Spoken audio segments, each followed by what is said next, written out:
Welcome into the Phoenix Sports Podcast presented by DraftKings Sportsbook, America's top-rated sportsbook app. Don't forget to hit that like button, subscribe wherever you get your podcast, and leave us a 5-star review.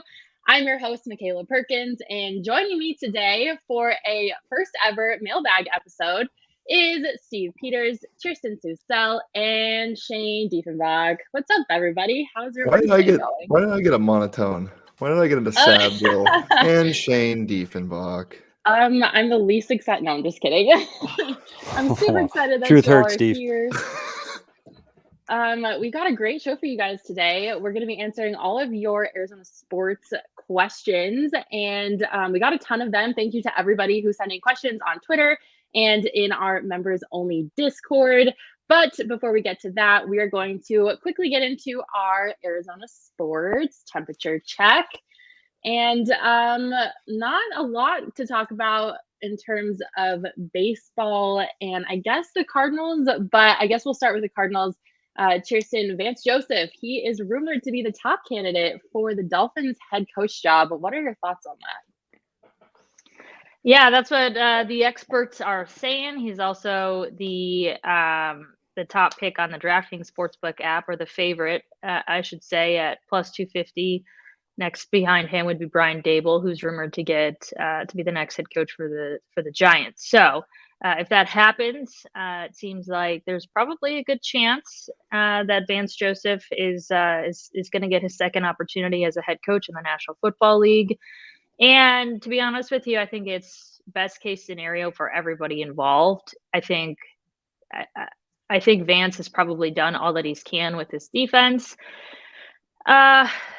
And when it comes to developing players and draft picks and things like that, he's done a solid job, but it probably wouldn't be a bad thing for the Cardinals to get a little bit of a revamp in the form of a new defensive coordinator.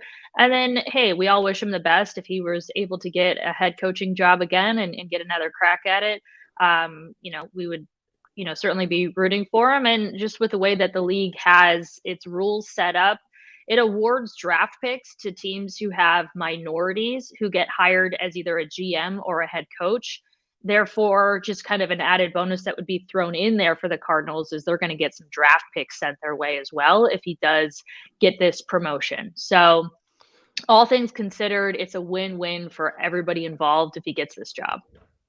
Now, I know that you and Johnny talked about this a little bit on the PHNX Cardinals podcast. But there were some rumors going around that team owner Michael Bidwill was not necessarily happy with how things went in the playoffs, some paychecks maybe being delayed in terms of playoff bonuses. What is going on with that? Is there any truth behind any of those rumors? What are your thoughts? Yeah, I mean, they're called rumors for a reason. And, unless one of them comes out and completely denies all of it, we'll never know. I would say when rumors begin to pile up, there's usually some truth somewhere.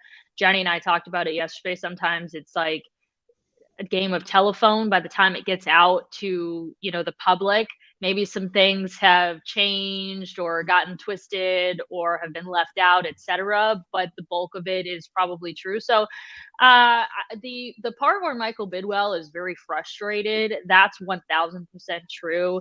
The part with the bonuses being delayed, the postseason bonuses, I don't know what was in their contracts, but it really hasn't been that long.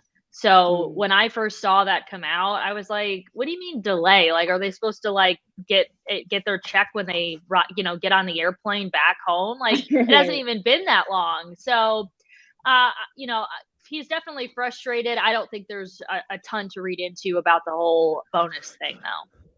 Gotcha. All right. Well, there you have it. Josh Hunt in our comments saying, no one was happy with the ending, to be honest. But what is it with AZ teams not paying their people? Glendale is cursed. Petey. Yeah. And on that note, let's go talk about Coyotes. Yeah. That's a great point, Josh. I don't know what it is with Arizona sports teams and not paying their people. I'm just gonna say one thing. I'm just gonna say one thing. by no means should the Cardinals ever be grouped into a conversation when it comes to paying people with the Arizona Coyotes. Like, that is not fair to the Cardinals whatsoever, because Michael Bidwell does not have a history of not paying people. This is like one little rumor, and I wouldn't even read into it. So wildly different teams. They just happen to both play in Glendale, and that's about the only thing that you can loop together. That is the only similarity. That is fair. And that does remind me, just be like Josh, head over to our YouTube channel. If you're watching on Twitter right now, come on over to YouTube, join us in the comments. If you're on YouTube and you're in the comments, say what's up, say hi. We love to include you in the show. When we get into our question portion later in the show, you guys can ask questions in the comments and we'll answer them there in case you didn't get a chance to get them in on our members only Discord or on Twitter last night. Speaking of the Coyotes, Petey, what the heck was that game last night? What happened? You know, this team reached the midway point of their season last night. They've played 41 games. They're almost exactly where they wanted to be. They're 1 point out of last. You know what? They held leads in their last 2 games against the Pittsburgh Penguins and the New York Rangers. And let's face it, those teams are better than the Coyotes. And they just hung on long enough. And they said, hey, you know what? Third period's coming. We better play. Coyotes couldn't sustain it for 60 minutes. They're not good enough. Those teams were better. And that's what happened. They've lost 5 out of 7. They come home and they face a Boston Bruin team that won 7 out of 9 with 2 20-goal scores. This Boston Bruins team is a really, really good hockey team. So I don't think the fortunes fare any better for the Coyotes on Friday night in Glendale. I was going to ask what your thoughts are with their matchup against the Bruins. Yeah, you know what? It's a team that's deep. They've got high-end skill. And we always say this about the Coyotes. They'll work hard, and they've got some good players. What they don't have is they don't have those elite players. The Boston Bruins do. They've got Pasternak, Marchand, Bergeron, Hall. Like they have a team that they throw guys over the boards, and they can score and make an impact every time on the ice. That's what separates a team from the Boston Bruins from the Arizona Coyotes. The good news for Coyote fans is they wake up Saturday morning and they face the Buffalo Sabres. And everything we said about Boston is not true of the Buffalo Sabres. I'm sorry, Sean, producing the show from Buffalo, who's actually attending that game. That should be a much more even contest. They're 2 teams that are matched fairly well. Their talent levels are about the same. They're both towards the bottom end of the standings. So maybe there's a win in the future in Glendale on Saturday. We'll keep our fingers crossed for that Saturday matchup. But hey, you do have to give it to the Coyotes. They were hanging in there for a little bit with the Penguins last night. The game was tied at one point at 2 goals apiece. So, you know, that's kind of unexpected. Yeah, you just want to make it exciting for Coyotes fans. And we said this during the rebuild. It's hard to root for a team during a rebuild that they're publicly saying we're trying to recreate our whole team. You want the team to get last. You want them to pick first. So all you ask for as a fan, keep the games close. Keep us on the edge of our seat till the end of the game, and let's have a little bit of fun and ultimately lose. And you know what? They're doing a heck of a job of it because that's what they're doing. They sure are losing. Monsieur Stalin in the comments saying Coyotes aren't losing.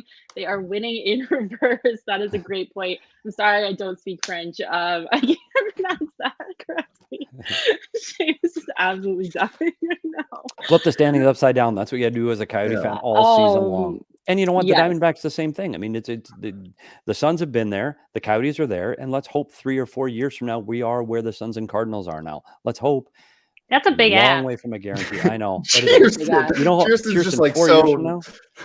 And you've seen it here, Chiersten, with this Coyotes team. They've been through 2 or 3 rebuilds. They never get higher than 8th or 9th. They just can't break that ceiling. And unless the ping pong ball luck falls in their favor this year, this could be another year of shit. They just missed it. And here we go again. Like, it's hard to rebuild a team. You can get the draft picks, but you got to pick right. You got to develop them. You got to spend some money and surround them with a cast of characters to help get a team to win. There's a lot of pieces. This is by no means a foregone conclusion. Yeah, Charles Pike in the comments saying, prepare for an epic tank battle on Saturday. That definitely is going to be an interesting game. Really quickly before we move on, Petey, I know that you mentioned the Rangers before, and there have been some trade rumors swirling with this team. Jacob Chikrin has been linked to a possible trade to the Rangers. Is there any legs for that rumor to stand on? I know Craig probably is already all on top of this, but what have you heard about Jacob Chikrin in a trade? You know what? Anything with Jacob Chikrin, you're going on last year's performance. So the ask has been set by GM Bill Armstrong. It's at least a couple of first, a prospect, and a player. That's a huge ask for a player that has 2 goals on the season. So you're looking for what Jacob Chikrin has been or what Jacob Chikrin can be. I don't think Bill Armstrong's going to move from his asking price. So as a scout or an opposing general manager, you got to look and go, he's minus 39. He's last in the National Hockey League in plus minus. Oof. He hasn't shown that he can defend or read the rush. Are we really going to give up all of these assets for a player that has 2 goals right now? I'm just not sure it's going to happen. I think, if you surround him with different players on a better team and he plays in a different role with different minutes, he's a 3-4 instead of a 1-2. I still think there's an offensive upside to Jacob Chikrin. I really do. But is it worth 2, 3, and 4 assets to get that guy? Man, you're asking a lot right now. I don't know if they get the asking price they're looking for Jacob Chikrin. And if someone does, it's a big gamble and a big risk. I think he can score. I'm just not sure about the defending side of the puck for Jacob Chikrin right now. All right. Well, there you have it. Fresh from Petey. Austin Bunny in the comments asking, what's worse, the Coyotes at 5v5 or the Capitals on the power play? I tell you what, that's one thing. We don't have to watch Alex Ovechkin against this team for a while, so that's a good news. Thank God. 'Cause they can't defend on the penalty kill any better than they can 5-on-5. So, all right, moving quickly on to the Suns. The Suns, they just gave their general manager James Jones a contract extension yesterday. Shane, what do you like about this move and having James Jones stick around a little bit longer? There's nothing to dislike. James Jones is the reason why this team has turned around. I mean, he was the one that got Monty Williams here, Chris Paul here. He helped build this culture. He deserved the bag, and now you just got to pay your other guys. You got to get Monty extended. You obviously got to get DA extended. There's nothing to dislike. But before we move on completely to the Suns, PD, I just wanted to congratulate you on the halfway point in the season and getting through that punch card. I know it does feel there. honestly. It feels like game 60. We're at the end of January. Like, hurry up, for God's sakes! I feel like a Diamondback fan right now. Chiersten, I know that you also follow the Suns. What do you like about James Jones sticking around longer with this team? Well, for one thing, with all the issues that the Suns have had with owner Robert Sarver, to be able to have a guy like James Jones who could come in and kind of be a buffer between the owner and the actual team itself is priceless. And he's the guy to do it. And he's not only just a great human being that everybody seems to love, he is an incredibly intelligent, high basketball IQ guy. He's good at evaluating talent. He's good with relationships. He's good for the community aspect and just keeping. I feel like there's the James Jones, Monty Williams Suns team itself, and then the Robert Sarver ownership aspect of it. And he helps, by having him in place, he helps keep the image of the Suns positive overall. Despite everything with its owner. So, I mean, he is one of the best hires I think Sarver's made, if not the best, in terms of his tenure. And so it should have been a no-brainer to keep him around. I think it's a fantastic move. Yeah, I agree on all fronts. Tonight, the Suns, they are taking on the Jazz for a second time in a very short period of time. Shane, I know that you guys just did your PHNX bets show. What does DraftKings have on this Suns versus Jazz matchup? I'm not touching this game. I think it moved to 2 now. So they played on Monday, but this is by no means going to be the same game as it was on Monday. Obviously, still no DA, no Jay Crowder, no Campaign, who both didn't play, or Hall didn't play on Monday, but no JaVale now for tonight. And the Jazz are getting back everybody except for their 2 stars. And the 2 stars, it's a big thing. But you're getting back Bojan Bogdanovic, who's a great scorer, Mike Conley, who's the head of the snake there at times, and Joe Ingles, who's one of the best 2-way players in the NBA.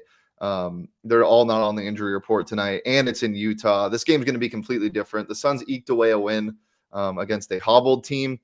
I expect this one to be a lot closer.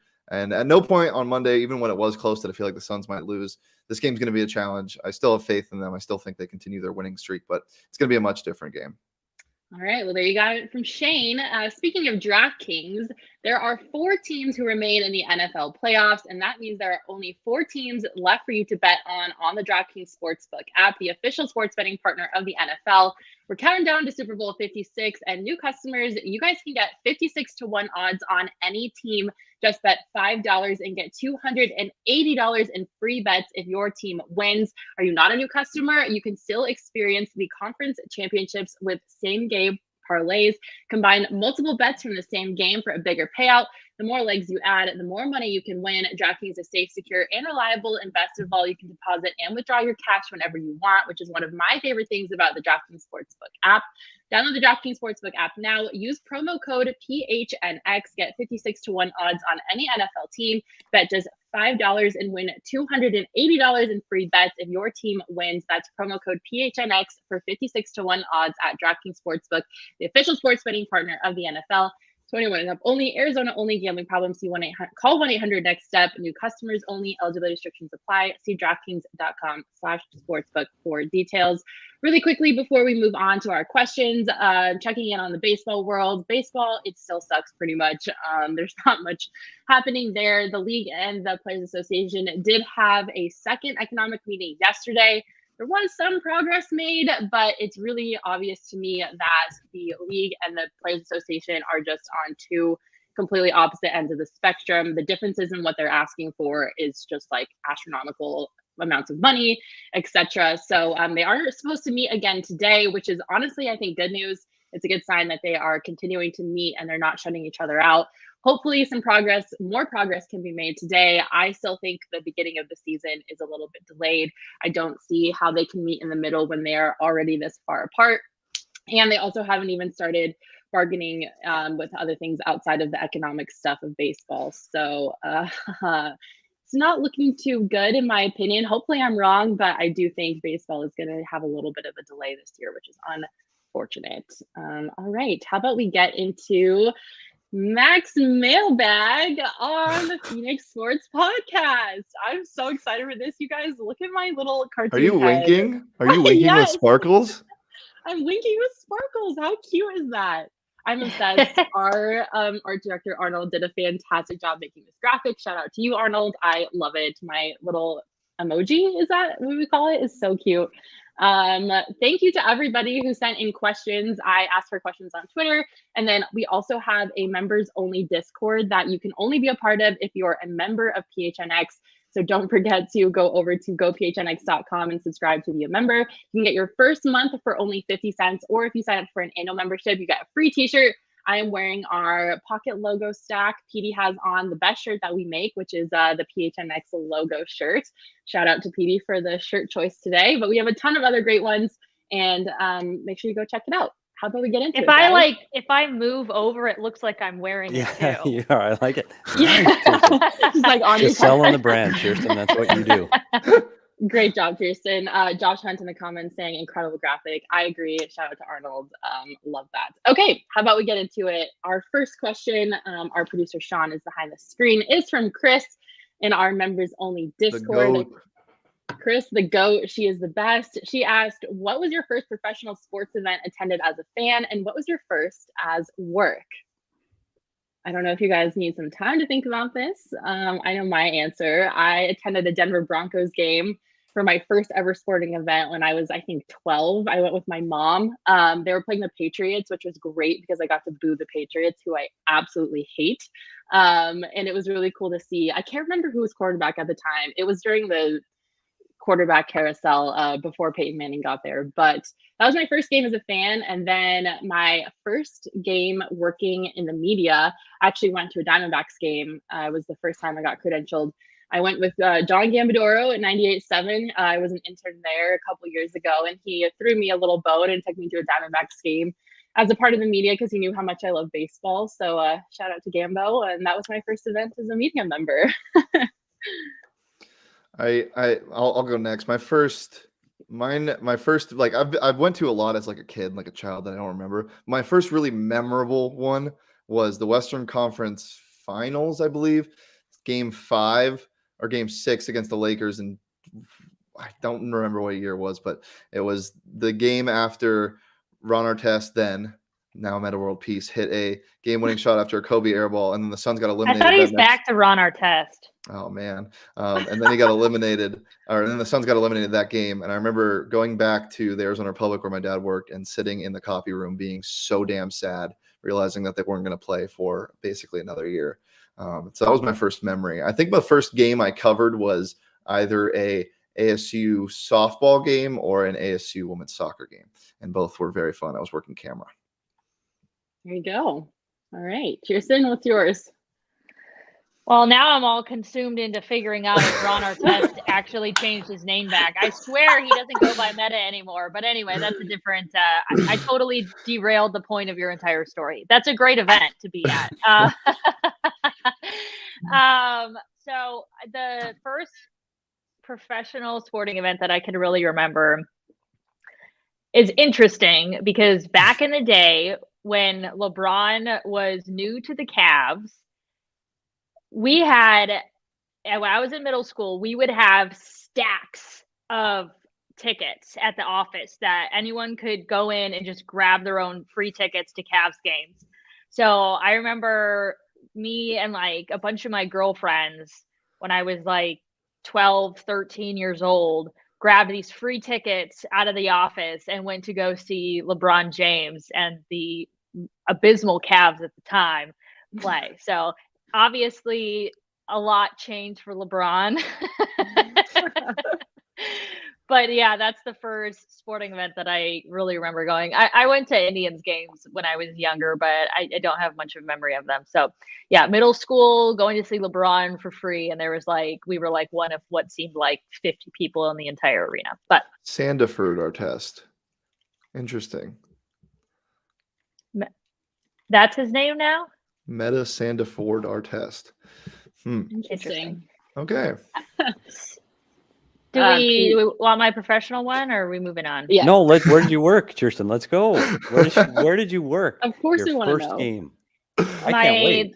My first professional game I ever worked, because I covered collegiate sports first. My first professional one was a Broncos game, and I remember getting like a little teary-eyed walking in because I was like, oh my God, I'm covering the NFL. And I think it was like for a Sunday night. I was going live after the game because it was a Sunday night game and I worked for an NBC station. And so like, that was like, probably the first moment of my career where I felt like I was actually like doing the dang thing. So it was a Broncos game. And the Mile High magic is just undeniable. There's something special about Mile High Stadium. Josh Hunt with a GOAT comment. If he was an AZ, he would have been Meta Sanderson Ford Artest. Nice. Oh my God, Very that's good. incredible. That was a great comment. All right, Petey, round us out. What was your for me, first game? and this may disappoint a lot of hockey fans, if I have a choice to go to a sporting event, I'm going to a baseball game outside. So my first sporting event that I attended that I remember that is meaningful to me, I went to a doubleheader back when they had real doubleheaders where you didn't have to get 2 tickets and leave and come back. I watched the Minnesota Twins and the Milwaukee Brewers play. I saw Rod Carew play way back in a stadium that is now an IKEA right next to the Mall of America. And just a tip for baseball dads out there, don't take 8-year-olds to a doubleheader. No. Not a brilliant idea. No, That's a long ass day. And all we did is we stood and yelled at guys to throw us baseballs for 5 hours. Hey, throw us a ball, and no one ever threw us a ball. But anyway, so that's my first live sporting event. And I would choose baseball over hockey all day. And that's why I'm so sad there is no spring training right now. My first working one, I actually had to go back because I'm really old, and it was in 97. It was a Chicago Blackhawks played here in Arizona, and I remember so little other than I was terrified. And back then, video guys there was no job, there's no challenges, there's nothing to do. You literally recorded the game on VHS tape. You didn't have a computer to break it down or watch video. Oh my gosh! I had a bank of 10 VCR machines, and I had to slide tapes in for a power play or for penalty kill, and literally had a clipboard and I'm marking stuff. So there's no pressure. You can't review shit. So that was my first game. I'm underneath the bleachers, America West, beer running down into my office. True story. It was just miserable, but it was absolutely the best moment where you go, oh my God, I'm getting paid to do this. And it was fantastic ride that I got to enjoy for a very long time. Wow, that's an incredible story. You kind of exposed yourself there with your age, and also Josh I'm old. saying that he was I know just 2 Chiersten's years in old. middle school watching LeBron, and I'm like, really? Petey, thoughts on hockey played at a baseball stadium? What about those outdoor games? Great. I don't think did you see the temperature in Minnesota this year? Oh my No, gosh. and that's part of the I don't reason I know like how baseball. they did it. They actually had so to cold. warm up the ice because the ice was too cold. Yeah. In what world does ice get too cold? It's ice. I will It's say better this. than it melting in what was that? Lake It was Tahoe. in Lake Tahoe. Tahoe. Too much sun Yes. on the ice. So they put this one at night in Minnesota in January. Brilliant. Yeah, they didn't have a problem with the sunshine there. 0 degrees. And that goes back to my problem with being a hockey player, fan, coach, whatever. It's damn cold. Like, if you're going to do it here in Arizona. Go to work in a golf shirt. Go inside, you get cold for a few hours, and you go back into the sun. But my God, that's why you want to have baseball. You want to sit in the sun. You want to put your feet up on the chair in front of you. You want a cold beer and a hot dog, and let's watch sports. Or you know what? Don't watch. Just take in the environment. That's what you don't get in hockey. It's just too darn cold.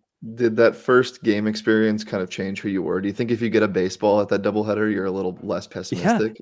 Yeah, maybe that's where it all started for me, Shane. This optimistic life view that I have.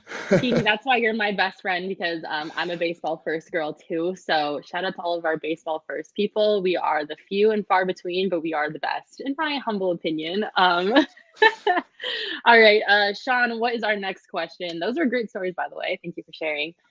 All right, here's one from Marcos Chavez on Twitter. If Mahomes can play like he has without Cliff, is Cliff holding back Kyler? Oh, I'm so sick of this take.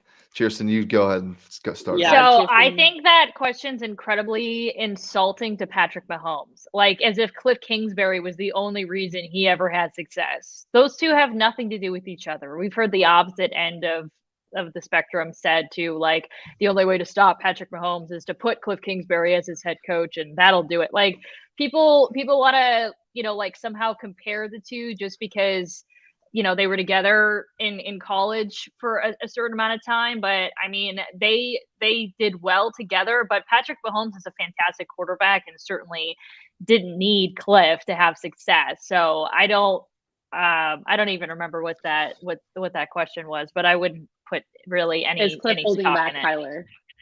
And then okay, so comparing those two, I would say there's not like a ton to really compare those two, but you could definitely argue that maybe Cliff is not the guy to continue to develop Kyler. Kyler has a special personality. He really is unique. I can't compare him to another guy that's currently in the league in terms of his personality, his maturity, the way that he communicates. And, he might need somebody that's going to be a little tougher on him, that's going to pull a little more of those like leadership, qualities out of Kyler from that standpoint. So you could definitely argue that maybe Cliff isn't the one to get the most out of Kyler and to develop him as an NFL quarterback. But I would say it's more so like from a leadership standpoint than anything else, just because he's a tough cookie and he's unique. Yeah. Shane, did you have some thoughts on that?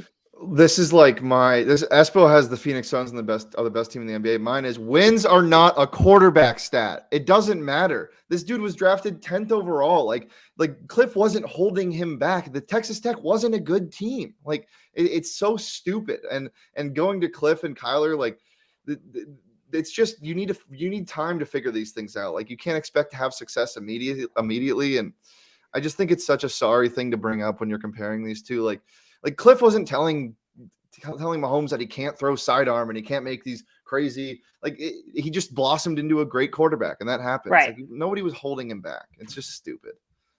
Yeah, absolutely. Josh Hunt saying, I'll never forget that question that one of you asked Kyler about leadership. I think that the issue is figuring out his mentality. Was that a Chiersten question?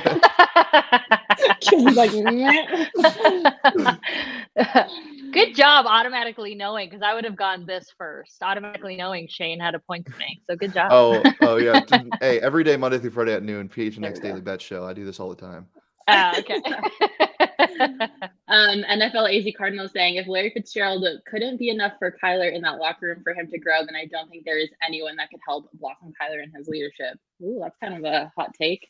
Any thoughts there? I mean, Petey, as someone who's been a coach and has worked in locker rooms, how does leadership develop for young athletes like this? It's interesting. Kyler's put in a lot of tough spot, and I think football is much different than any other sport because one, the game plan is driven by the head coach or the offense coordinator, whatever you want to say. But it's more in these other sports, basketball, hockey, they're chaotic. Like you drop the puck and everybody just goes everywhere. Football, the game plan is literally everything. You start from a static spot. So the coach's influence over a young quarterback is huge in football. It's so much different than in other sports.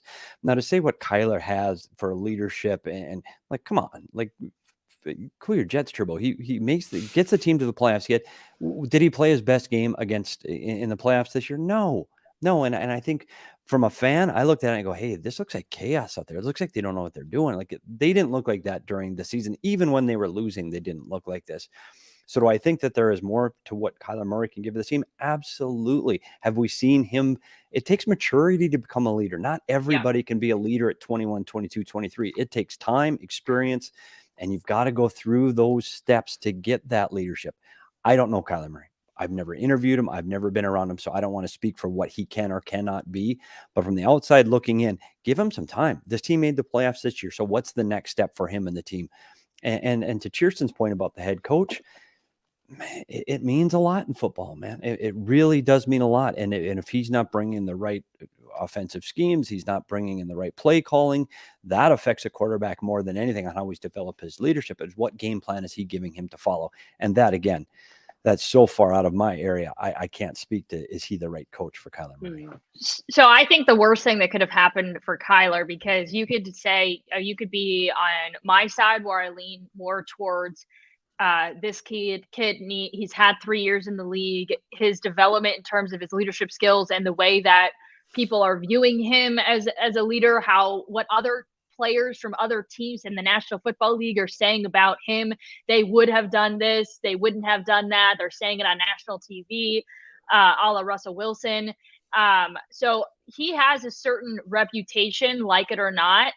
Did Joe Burrow? So slightly different age brackets here. So some of the quarterbacks I'm going to name, they're not all, Kyler Murray's year, but still young developing quarterbacks. Has anybody said that about a guy like Joe Burrow? What about a guy like Josh Allen? What about a guy like Patrick Mahomes? And you could go down the list of young quarterbacks that are up and coming. Many of them that, we watched over the weekend, that we're going to continue to watch this weekend, that are making playoff runs and leading their teams to having playoff success. 3 years is not an eternity. Kyler Murray is a very young guy, but the worst thing that could have happened for him is have a lot of other young guys leading their teams to success, and nobody is questioning their leadership. So whether it's fair or not, those questions are being asked. Great point. 100%. Great point. All right, let's get on to our next question. Thank you, everybody, for that great debate. Night Raider 92, in our members only Discord, asking what our favorite stadium food is. This question is super easy for me because it's been the same thing since I was little. For whatever reason, I'm obsessed with salted soft pretzels and cheese or mustard, depending on my mood. I love soft pretzels, especially with butter and salt. Oh my God, it's my go-to every single time. When I used to work for the Diamondbacks, they would bring up snacks in the 7th inning and they would give us free soft pretzels. And I gained probably 10 pounds during that season just from soft pretzels alone. So my favorite stadium food, for sure, soft pretzels and cheese or mustard, depending. What's your guys'? So I'm a cheap ass. So like, I don't buy stadium food when I go. So my favorite stadium food would just be probably beer, because I can justify buying a couple of beers, but like can't justify buying like a $25 freaking pretzel. So yeah. Chiersten, right. I'm with you 100%. You're going to a baseball game. Before I even get past the gates where they grab my ticket, I want to know where the beer guy is. Like that. Yeah. I know it's not beer food, but it better be a beer. And I'll go even farther. In spring training, it's got to be the aluminum bottle one, because it's got to stay colder in the Arizona heat. And I'll stick with the food, and I'm going to stick at baseball. And I went to a Diamondbacks spring training game, and they have a grilled cheese hot dog. It is ridiculous. They take the buns, they open them up. So there's 2 buns. They cut the dogs in the middle with cheese. So it's like a grilled cheese sandwich with a hot dog in the middle. absolute money if they get back going for spring training. Wow, that sounds amazing. I've never had a grilled cheese hot dog before. But Well, get ready for this. Okay. On the PHNX Sun Devil show, we Oh, tried yes. the Houston Rockets hot dog that has bacon bits, macaroni and cheese, and then sprinkled on top was Fruit Loops. And we thought it was preposterous. As Sean would say, that shit smacked. It was so good. And that's not something I've had at a stadium. The only thing like that I consistently would have had at a stadium was I was a little fat kid. So I was just like obsessed with the giant cookies that they'd sell. For some reason, those just hit only at the Coyotes arena because they were a little colder. Oh, they're so good. And Dippin' Dots. Dippin' Dots. Lindsay Smith in our comments, 100% pretzels. Shout out to Lindsay. I knew you would understand me. Josh Hunt saying our family tradition is to get an Oreo McFlurry at the Bob in the 7th inning. Okay, there you go. Bacon Ballpark. Love an Oreo McFlurry. That is the best McFlurry option. Ramon Chavez saying Cold Stone hits different when you're at Chase Field. That is also true. Sean, our producer, who's somehow commenting and running the show at the same time, saying mac and cheese, bacon, Fruit Loop dog. No, you have to read it like he would. Mac and cheese, bacon, Fruit Loop dog goes hard. That's exactly how we would say it. So I did see that episode, and I have to admit, a little jelly because you get that sweet. Crunchy, good. savory from the Fruit Loops on top of the macaroni and cheese. It looked money. Like, it was really good. And I haven't had a Fruit Loop since I was 7, but it looked good. Yeah, they look disgusting. I would never eat anything like that. Charles saying the best he's ever had is the mini donuts at the Roadrunners Arena. I've never been there, but I'll take your word for it. Leah agreeing because Leah worked for the Roadrunners. The donuts at TCC are elite. And Stalin saying the last hockey game he was at, he drank 3 White Claws on a White Claw Wednesday. Ooh, that sounds like something I would really enjoy. Yeah, that might even get me to a game. Yeah, seriously. We might need to drink White Claws when we watch the Coyotes play in order to tolerate that. All right. Next question. Keep commenting in the comments. We love it. You guys are awesome. We love including you in the show. Eddie, who is going to be attending Arizona State this coming year and who is a big DNVR and PHNX fan, asked, what are the most important things to know for new Arizona sports fans? Eddie, you sweet, innocent child. Especially if you're going to Arizona State. Be prepared for sadness. Keep those hopes low, because then you'll be stuck like me as the eternal optimist. Yes. And that's not a good place to be. As Sean said the other day, it doesn't really matter what game you're going to watch at ASU. The pregame might make you forget the actual game. So you should be cleared on all bases there. Chiersten, any advice for Eddie as a new Arizona sports fan? Anything he should know? Buckle up. Seatbelt safety first. It's an interesting ride. But we have sports in the desert. We have an amazing basketball team. We've got an NFL team that is at minimum fun to root for. There's a lot worse NFL markets. We've got a hockey team that is entertaining, maybe not to watch what they do on the ice, but entertaining to follow the next debacle they get themselves into. And, who knows if we're even going to have baseball. So that is what it is. Being an Arizona sports fan, in my opinion, is pretty fun. And the weather couldn't be better.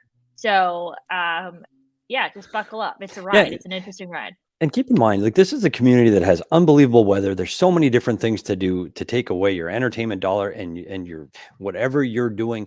I don't have to sit inside and watch sports. I can go outside and enjoy the weather. So first, don't worry about winning as much that it is here. And second, if you want to cheer for the team of the town that you came from, join the club, because that's what most people here do. And that's okay. We're okay with that. I know at the hockey rink, if you wear a Coyotes jersey on 81 games a year and you wear your Detroit Red Wings game, the one game your team's in town, that's okay. You're not going to be alone in cheering for a team from where you came from. So we're good with that. Setting the bar, I think we're finally seeing that the future, the Suns are getting better. The Cardinals are on the verge and the precipice of being in the playoffs. The Coyotes, gosh, the dream is still alive there. But even if they don't win, to Chiersten's point, they're here. And if you go across this great nation of ours and look at how many cities have all 4 major sports and major college sports, it's very, very, very, very few.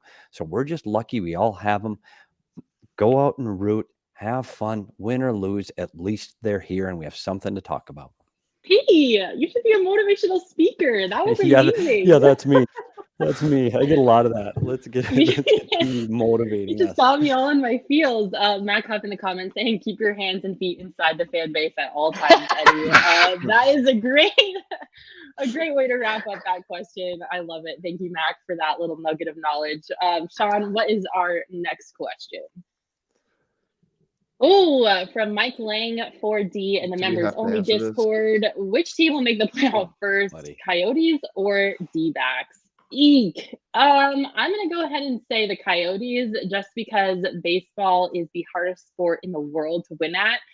Their season is the longest. There's so much time for everything to go wrong. If you start really strong, you can end really bad. If you start really bad, you can end really good. There's a lot of factors that go into baseball that it's just really hard to win in baseball. It's really, really hard to make it to the championship at the end of the season after 182 games. It's just 62. 162 games. It's impossible. Feels like 182. Yeah. I definitely think in terms of the potential to win fastest, I would definitely say the Coyotes. I think it's I could be wrong, PD, and you can definitely correct me, but I think it's faster to win in hockey than it is I think you nailed it, Makayla. For a couple other reasons. Hockey, there's more parity. Baseball, it's the haves and the have-nots. It's a huge separations in the top teams from the bottom teams. Most teams are out of it early by April when you're on the bottom and selling. 2, there's only 10 teams that make the playoffs in baseball. Yeah. Hockey, you got 16. So let's put it in the numbers. And right now, baseball's not playing, so gives the Coyotes another leg up. So I'll take the Coyotes, but pull out the calendar because this is going to be a while. It ain't this year, and it ain't next year. You guys are forgetting the most important point. The puck isn't a circle, or it's not round. That's why the sport is so random. It bounces in different directions. Anything can happen. The Coyotes are going to win the Stanley Cup in 2023. Wow, where's the DraftKings one on that one? I don't think anyone forgot to say that, Shane. I think we intentionally avoided saying anything like that. If I had to put DraftKings odds on that, I'd say like plus Parade 40. Running down Van Buren. Don't buy your tickets quite yet. All right, Sean, what is our next question? Do you think the Suns are going to win it all this year? From Clara Sheen on Twitter. I think they have to. I think this is their year to do it. Their championship window is now. If they don't take advantage of the fact that they have CP3, Devin Booker, DeAndre Ayton, and an amazing supporting cast on this roster, I don't know. Like, that's really hard to try to sell the fans on why you don't win a championship with this roster.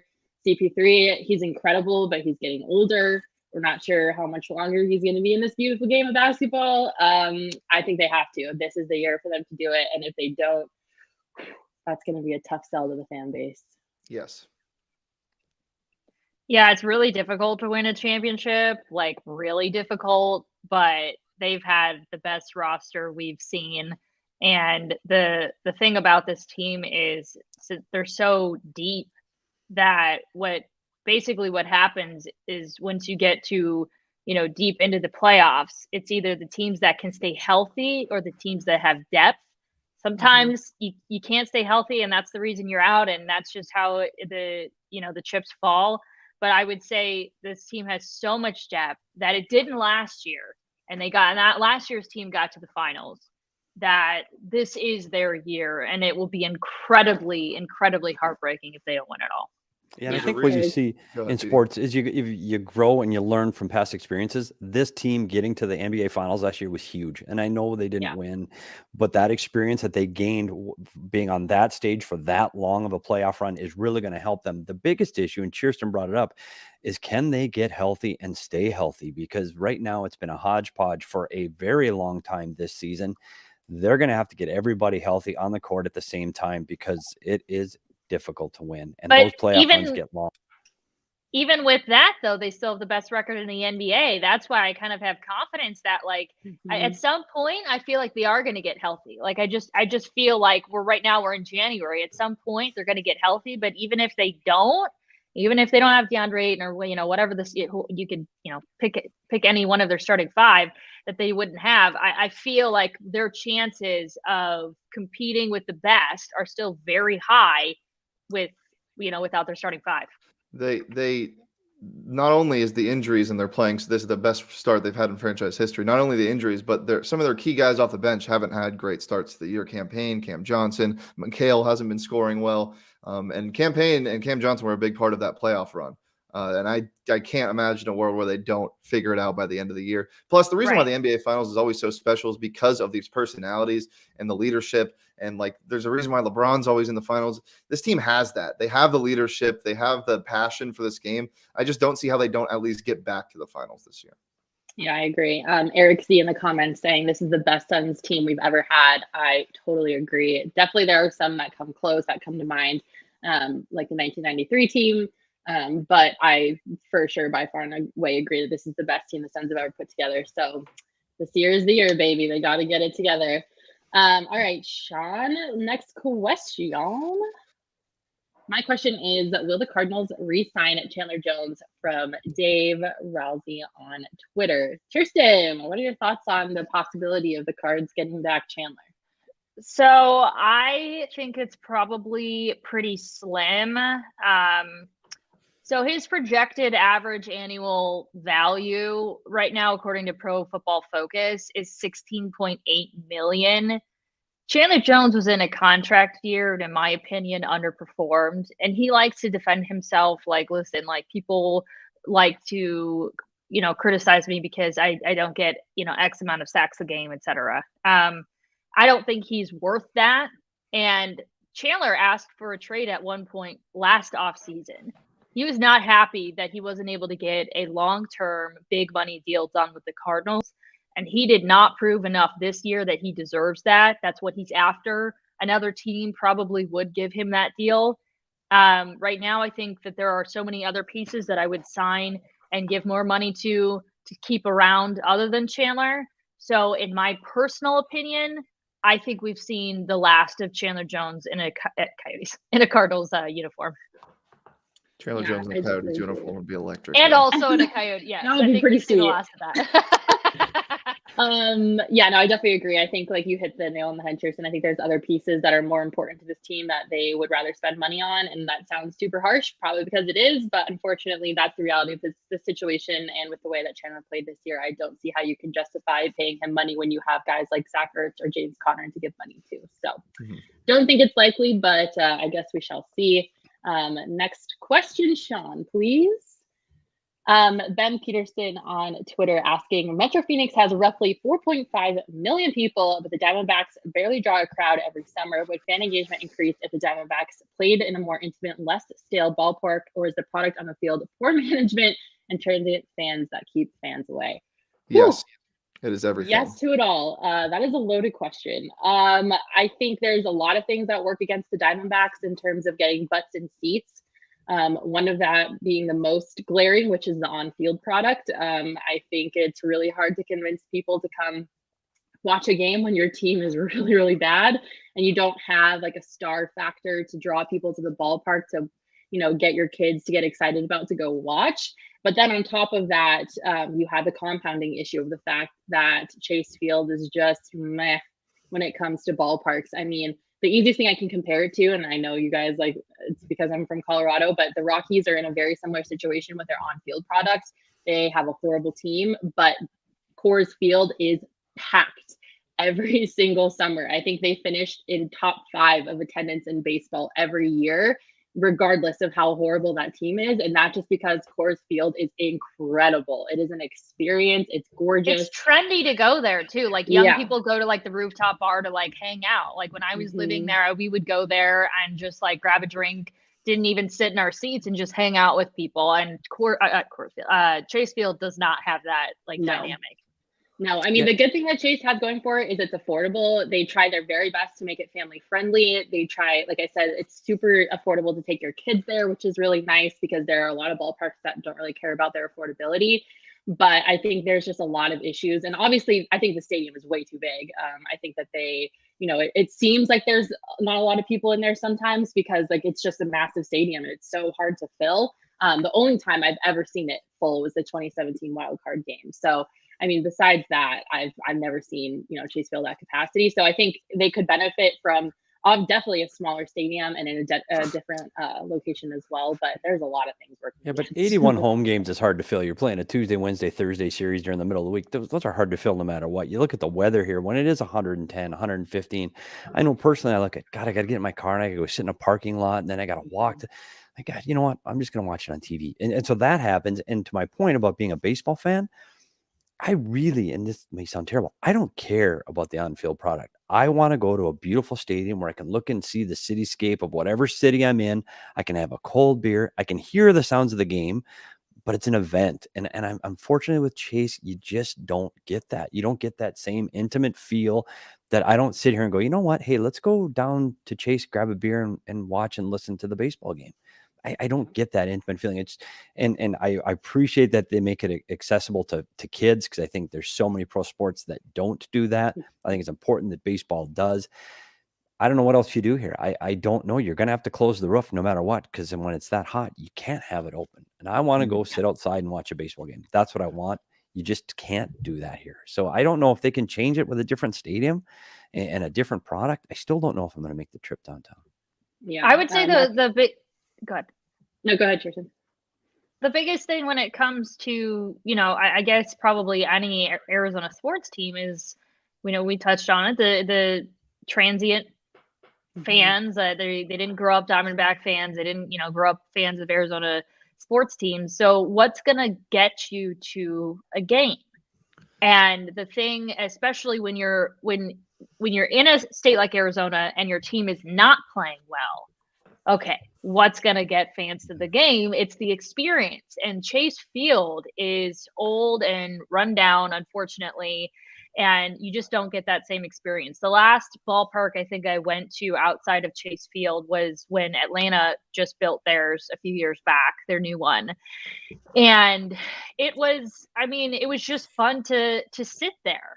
And It was fun to just the atmosphere was great, and the views and the little area that it was built in with the rest, it's just a better experience. And so I think the Diamondbacks are going to really need to figure out what's next for our team if we're not always going to have this best product, or all of these fans that grew up, Diamondback fans, especially with the people that are growing up kids now. I mean, geez, you got to think about what you're doing to set up future fans. Right now, the product isn't gonna create memories for them. So I think the stadium is one thing that they have actual control over right now. It's hard to win, it's hard to rebuild, it's hard to whatever. You can't force anybody to be a fan, but you can definitely create an environment that attracts them that they just don't have right now. And I think the last Diamondbacks game I went to was my boyfriend and I were like, hey, Jacob deGrom is in town. Let's go watch him pitch. And the majority of the stadium was opposing fans. And that's what you end up a lot of time, at Chase. Getting drunk should be a part of the fun. It shouldn't be a requirement to have it. And that's what it is.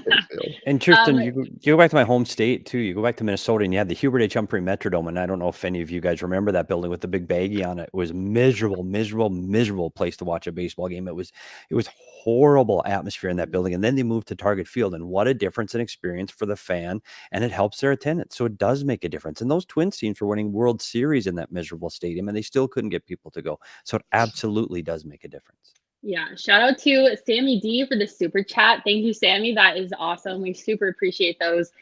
Sammy D is saying Chase Field is bad, but it's not Tropicana Field or Oakland County Coliseum bad, is it?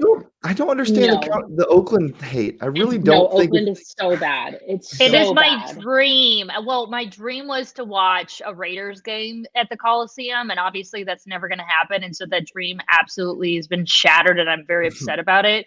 But there's so much history at that old thing. I don't think it's that bad.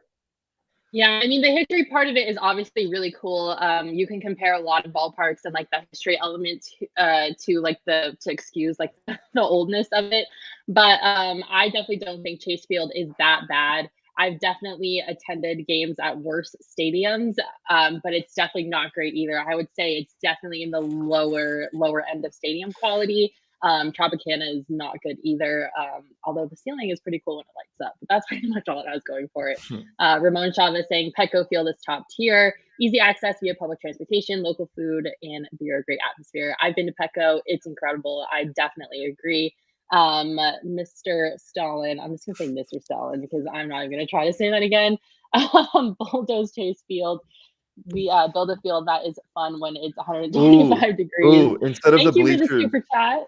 instead of the bleachers in like outfield, just make it a pool. The entire thing a pool. The entire outfield is a pool. The entire outfield a pool.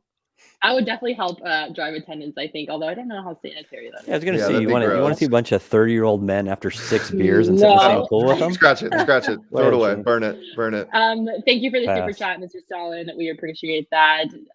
Eric Z saying Chase Field is not bad, winning is better. Yes, it is better, but they can't do that either, so it's not great. All right, Matt Cub saying if you're going to sit in 125 to watch baseball, just join the crew at Phoenix Muni. Great time, better team. Honestly, the ASU baseball team is probably going to be winning a lot more games than the Diamondbacks this year. So, all right, Sean, let's get on to our next question, if you wouldn't mind. Erin Slindy, shout out Erin. She is asking about the Suns. It's very likely the Suns will have a good run in the playoffs this year. In what ways do you think this team is different than last year's team? Are there any things this team has to accomplish to reach the success they did last season?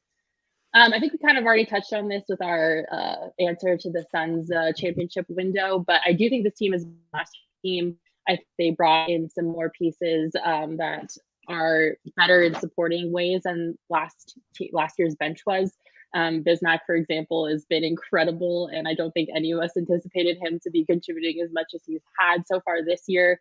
So I think this year's team's definitely better. What do you guys think? It's height. I think is the biggest thing. JaVale plays. Yeah. If JaVale plays in the finals, I think the Suns win that finals. Plus, you get the entire team back, plus some new pieces and more experience.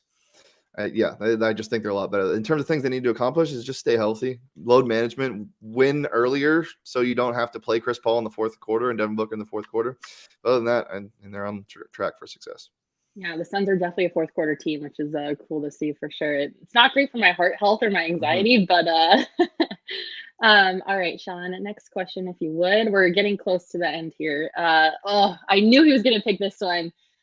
Sean, feel free to hop on after this question if you have some thoughts. If the Bills had won the coin toss in last week's game, do you think the Bills would have won the game? Yes, absolutely, I do. I think the overtime rules in the NFL are stupid and must be changed. I think the coin toss was the determining factor in that game. Sean, you want to share your thoughts? He looks like he's ready. As a little Bills fan. Come on, Sean. Obviously, I mean, the current overtime rules, teams that won the coin toss are 10-1 in the playoffs. It's pretty clear at this point that the overtime rules, the coin toss, determines the game. I think this is, and I said this when the Chiefs got screwed over against the Patriots in the AFC Championship a couple years ago. Like, it's not just me being a biased Bills fan. I think these rules clearly need to change. We talked about it the other day. Rick Tocchet talked about it the other day with the PHNX Coyotes crew.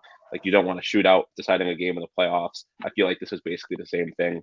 I just feel like you want to give both teams a chance to win the game. Yeah, definitely. Sean is our resident Bills fan. When he's not cheering for the Cardinals, he cheers for the Bills. Sorry about that heartbreak, buddy. That was not fun to watch. Yeah. Although I do think I might have cursed it, and I know Shane knows what I'm talking about. I tweeted that I was on the Bills bandwagon when I thought they won the game, and there was like 13 seconds left on the clock or whatever. And then I was so mad. I almost threw up when I saw you tweet that. I had so much money on the Bills, and we had a patty melt going. Man.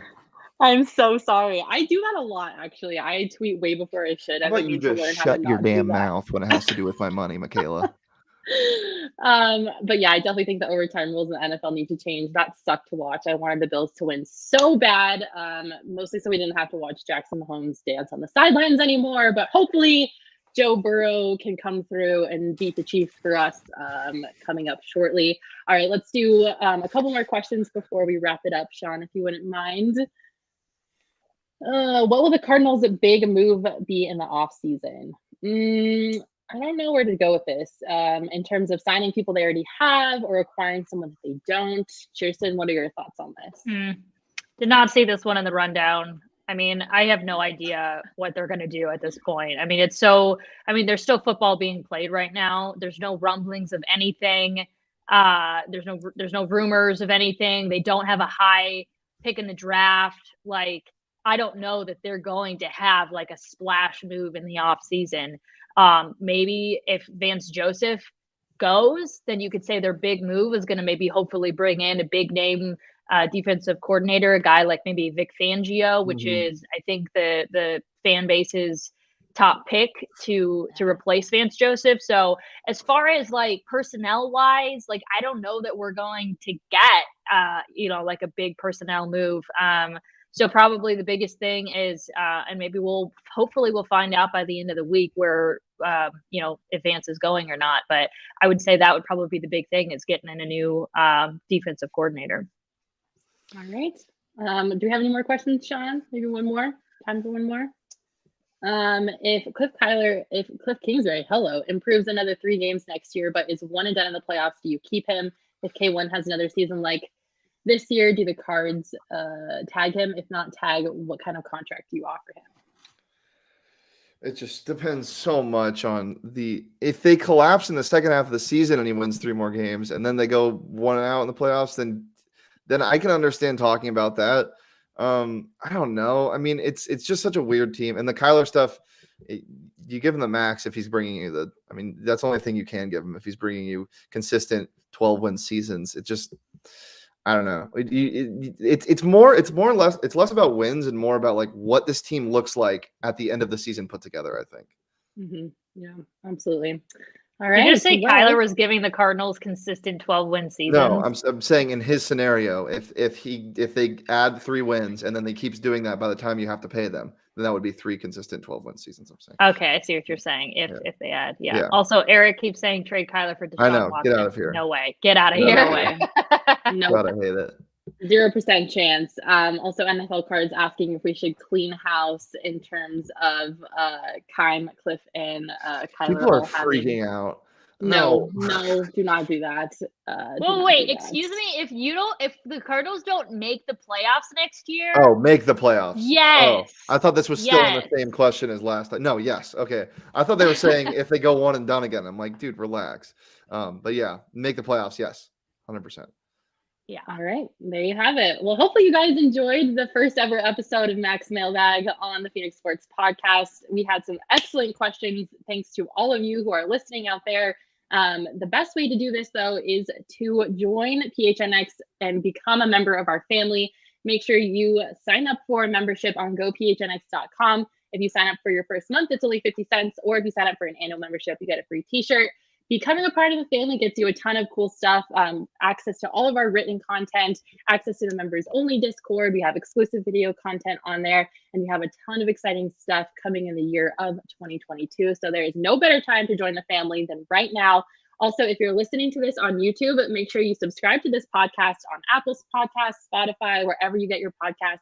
Leave us a 5-star review. We really, really appreciate it. And don't forget to subscribe to our YouTube channel. Hit the like button. Follow us all on Twitter. You can see all of our beautiful Twitter handles in our name. Mine's right here. Craig, Shane, and Chiersten are also on Twitter as well. We love when you guys interact with us, and we really appreciate you all watching and listening and commenting. You guys are the best. We hope you enjoyed the show. Keep your eyes peeled for another Max Mailbag. Hopefully we can do another episode in the near future. And if we didn't get to your question, I'm so sorry, but thank you for asking, and we will definitely try to get to your question on the next episode. Thank you guys so much for watching, and we will catch you next week. Peace.